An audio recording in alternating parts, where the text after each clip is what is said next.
Hey guys, how's it going? Hope you're having a good one today. I'm Nick, and today I'm going to be taking a look at the top 5 movies that disappointed me in 2021. Now, quick disclaimer, these are not the 5 worst films of the year or nothing like that.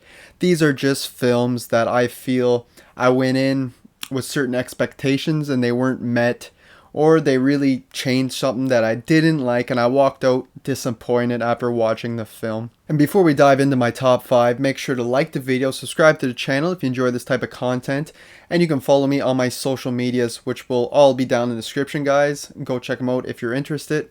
Let's get into it. So kicking off the list at number 5, we got Halloween Kills. Now, this was one of the horror movies I was looking forward to the most this year. Going into this one, I was a little scared that it was going to be just kind of a filler chapter in between 1 and 3, and that's essentially what we got. Michael goes from point A to point B throughout this film, just killing everybody in his path to get there. And that's essentially it. There's not a whole lot of story here. They bring back a lot of nostalgic characters from the older films, like the 1978 film. Not for very much reason besides nostalgia. They get killed off, or they don't really have much of a presence here.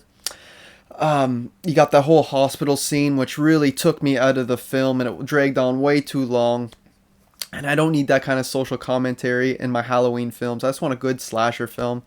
And this one was mediocre at best. I will say though that Myers himself was brutal and really well done. It was just the whole story surrounding him that just didn't work for me. Now at number 4, we got Mortal Kombat. Now this is one I was super excited for. It's been so long since we got a proper theatrical release of Mortal Kombat, and Annihilation was so bad that I was just excited to see this franchise rejuvenated again. And on first watch, I enjoyed it quite a bit. I think I was just overwhelmed with joy of seeing these characters on screen and everything, and just getting this franchise back. But on rewatch, man, does its problems and flaws show. Almost every character is either underutilized or butchered. Aside from Kano, I think he is the best character in the film. He's your comedy relief, but his character suits the game characters the most in my mind.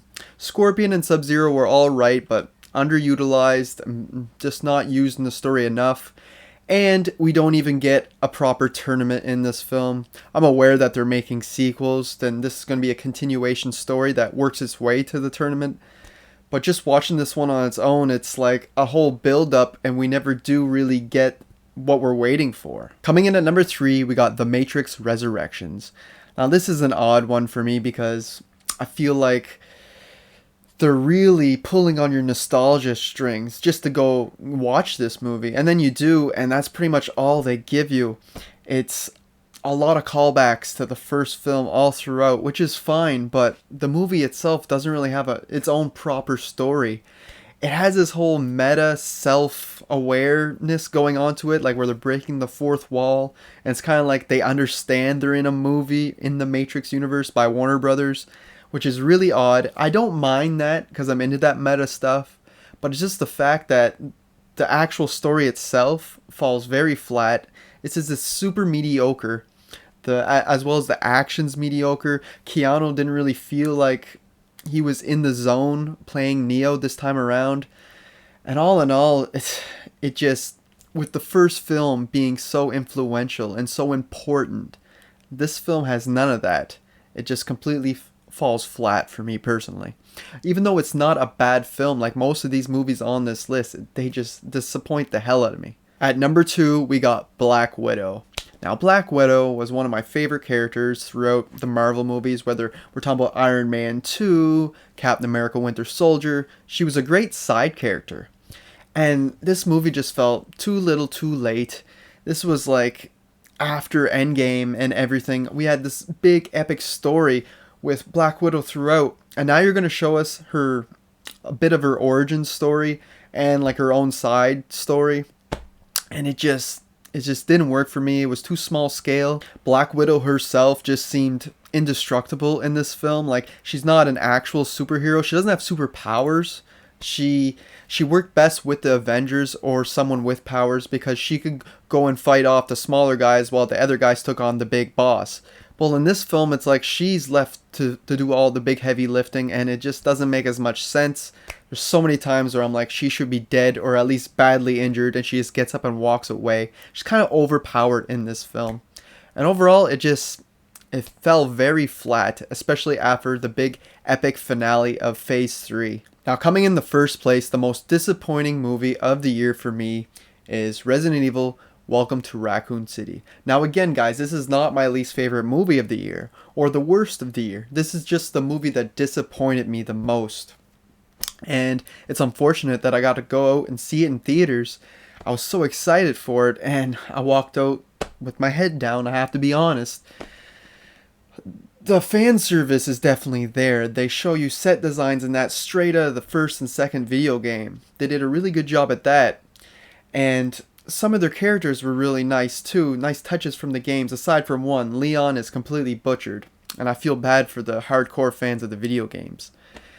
But other than that, the story is just a complete mess. The first half is fairly good, and it builds, and we're getting some story and all that. And then the second half just feels completely rushed.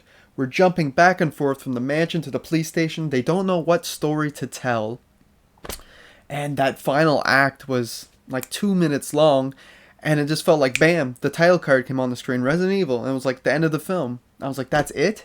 And that's never good when you're watching a film. And you go, that's it, at the very end. And this was just a big disappointment to me because the franchise was in such bad shape with the Paul W.S. Anderson films. It started off strong, but by the sixth film, it was complete garbage.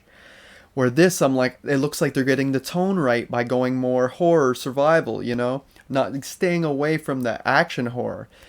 But yeah, they get the tone and the atmosphere right, but they pretty much drop the ball on everything else.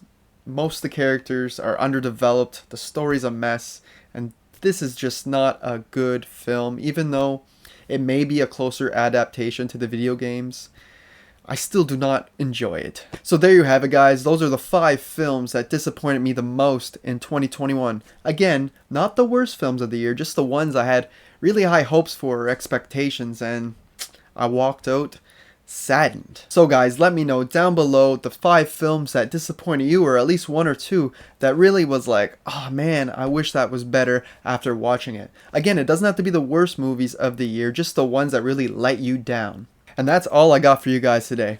Thanks for watching.